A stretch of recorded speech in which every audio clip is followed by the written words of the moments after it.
Have you ever been in a relationship where everything looked great on paper, but then the closer that things got, the more you just started to feel off? Maybe you told yourself like that you weren't that into them, or maybe you felt an urge to withdraw, even though part of you wanted the connection. And that can be really frustrating for people because they don't want to actually be pushing people away, but they also don't want to feel trapped.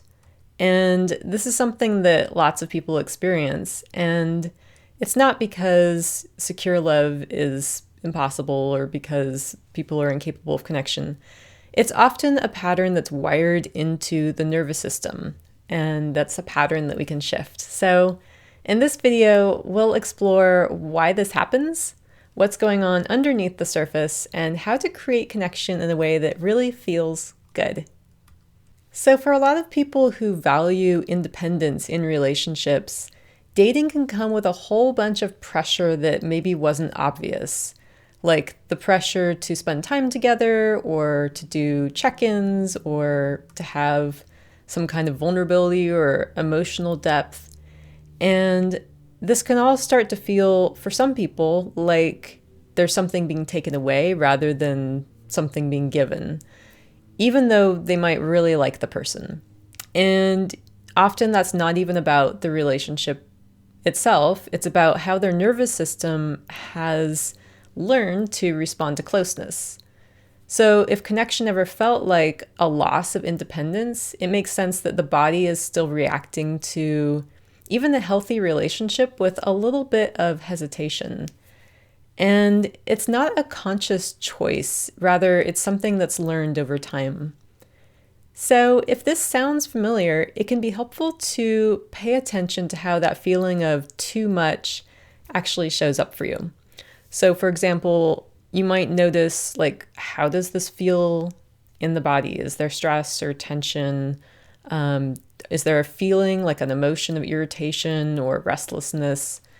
And just noticing these patterns, that's the first step to beginning to shift. For a lot of people who struggle with closeness, that space can happen reactively. Like it's a reaction to something that happened rather than a proactive choice, which might strengthen connection. And that can make a partner feel a little bit confused or shut out or rejected, even though that wasn't the intent. And so the goal isn't to avoid closeness. It's to create a kind of rhythm that allows for connection to feel sustainable and lasting instead of feeling draining. And one thing that really helps with this is visualizing what a balanced and healthy relationship feels like. Like not just theoretically, but like somatically in the body. So what kind of natural rhythm in the relationship feels good? What kind of connection allows for both the closeness and having a sense of autonomy? And so when you start to picture that, you can just notice what you notice. Like, is there a feeling of relief or is there a little tension? Do you actually know what it would look like? And most people don't think about relationships in this way, but visualization is a powerful tool for shifting old patterns. And if love has always felt like something that just takes up too much space, the nervous system won't automatically recognize security as safe. But when you start to imagine what would feel good, you're giving your brain and your body a new reference point. And it's not triggering the urge to shut down or to retreat. It's giving us more of a sense of what we actually want. And so it's not like something that you have to do right now, but if it resonates, it might be something worth sitting with later, like trying this exercise later. So paying attention to how the body responds in different relationship dynamics can be really helpful. Now let's talk about communication. So for a lot of people who they need a little bit more independence in a relationship or a little bit autonomy, expressing a need for space can feel kind of scary or uncomfortable because often people are afraid they're going to upset the other person or they're going to think that they're not interested in them. And of course, this is, it's potentially a possibility, right? But the way that we communicate, that makes a lot of difference. So for example, if you say something like, I really enjoy our time together, and I also know that I need to recharge with some solo time, and that helps me to stay present in the relationship. That's giving the person a sense that it's not about them, like you're not rejecting them. It's just this is an acknowledgement of what you need in the relationship. Or you might say something like, if I take space, it's not about pulling away. I just want to make sure that I can really show up fully for you. I really want to be present with you when we're together. Or you might say something like, sometimes I need time to process my emotions before talking about them. So if I step back, I want you to know it's not me avoiding you. It's just making sure that I'm resourced enough to respond in the best way I can. And so this helps you to stay in connection rather than shut down or disappear. So it's setting expectations also and letting the other person know what you need in a relationship, what's compatible for you, right? Because sometimes people get into dynamics where one person is needing a lot more connection than the other one. And so it's just having a sense of how much connection you need and how much recharge time you need, especially if you're still in the process of healing your attachment. This is helpful for both people. A lot of people feel like relationships might move too fast, and it's not because they don't want connection, but it's because their nervous system isn't yet comfortable with the pace. And so while you're still working with your nervous system, instead of pulling back when things start to feel overwhelming, adjusting the pace right at the beginning of the relationship can make a bit of difference. So for example, this might be something where you're realistic about how much time you're able to spend with someone sustainably. Or it might be something where you prioritize solo time early on, so it doesn't feel like something that you have to fight for later. And people do have their preferences. So like people who lean avoidant, they can become more secure, just like people who lean anxious can become more secure. And part of this is working with the nervous system. So like ideally, we're going to be figuring out ways to develop a capacity for close connection even while maintaining autonomy. And you want to be realistic about where you're at right now at the beginning of a relationship if you're starting that, because that way you don't give the other person a false impression of where things are going or how quickly they're progressing. And so you might prioritize the solo time that you need, that you know that you need normally, not just in the beginning of the relationship. Or you might check in with yourself, like how does their engagement feel good?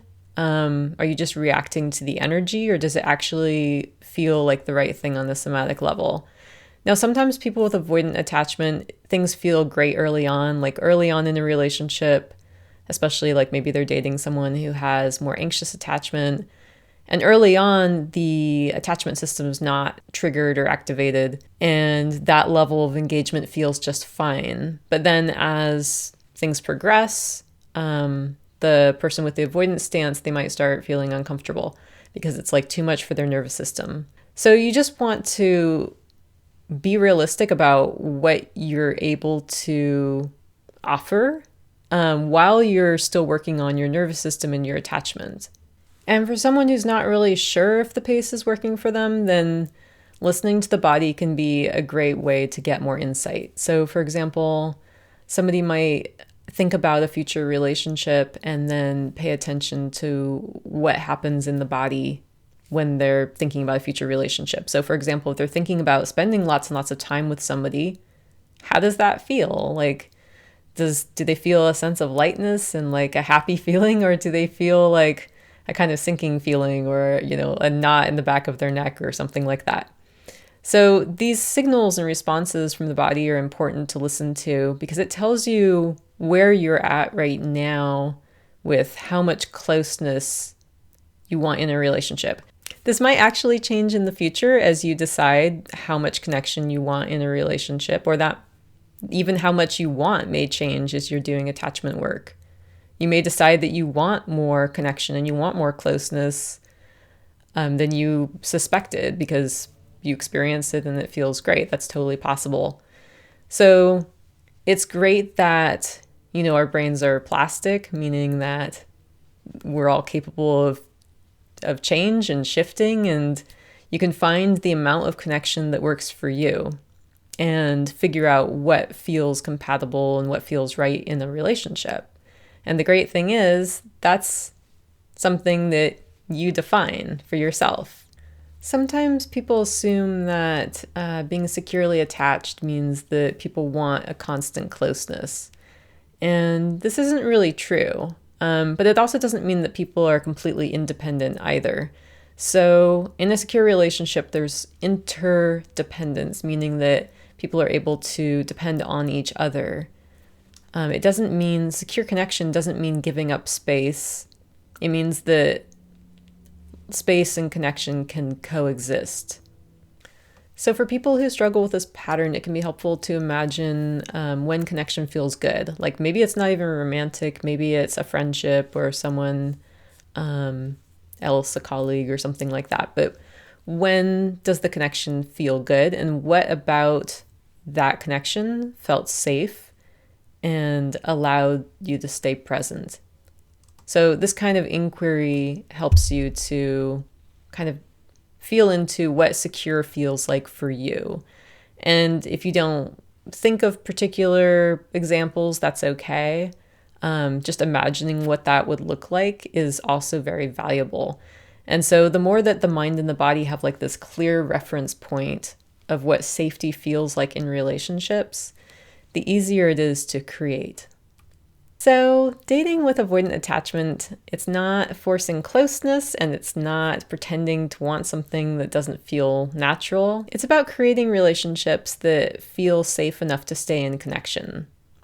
It doesn't feel like a loss of independence, but it feels like something that is interdependent, where it's okay to be yourself and you feel like it's safe to be seen, and where it doesn't feel like a loss of independence, but it feels like comfortable to depend on each other, and that's okay.